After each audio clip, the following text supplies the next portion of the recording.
I'm back in the Empire State Building with CoverGirl. I have about a dozen products I want to try, so let's do a full face of CoverGirl makeup while I share some facts about myself. I just learned they have a clean, fresh line, which is vegan and cruelty-free, so most of the products I grabbed today are from this. I don't think I've ever straight up shared facts about myself, so I made a whole list of things to cover because some of this you probably know from watching my videos, and then there's some things I just haven't said. I'm from Connecticut, and I went to college at Fairfield University. I did have a little stint at the University of Delaware for one semester, but I decided it wasn't for me. I didn't choose Fairfield University because it was my hometown.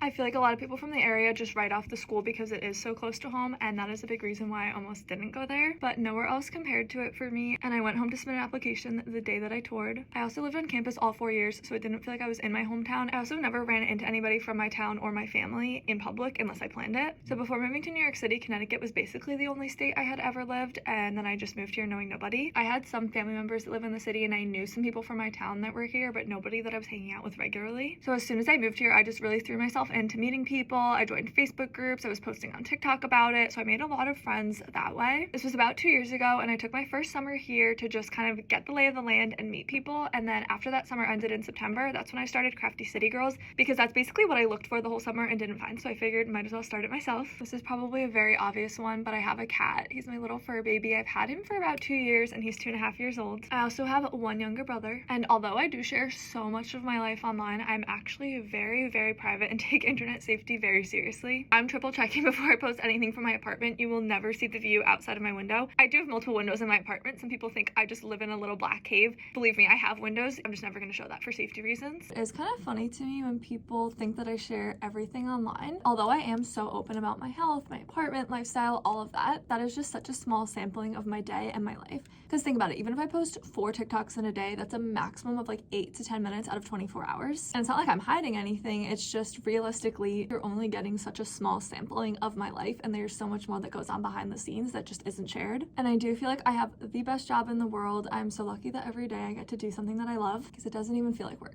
But I know that social media might not be forever, and payment-wise, it's definitely not as stable when you don't get a paycheck every 2 weeks. So for that reason, I'm involved in a lot of different things. I have my own social media presence, I do some influencer management, I have 2 Etsy shops, I run Crafty City Girls, and I have some freelance clients that I help with their social media marketing and influencer outreach. So I definitely stay busy, but I feel like New York City is the best place in the world for a career path like this, and I love it so much. I shared this the last time I was here, but I had a YouTube channel back in middle school, and I used to use CoverGirl in all of my Get Ready With Me videos, so this is just crazy that a little over 10 years later, here I am in their headquarters in New York City. So thank you for following along, and if there's any other questions you have, I can definitely do a part 2 to this video because there's still so much more that I would love to share.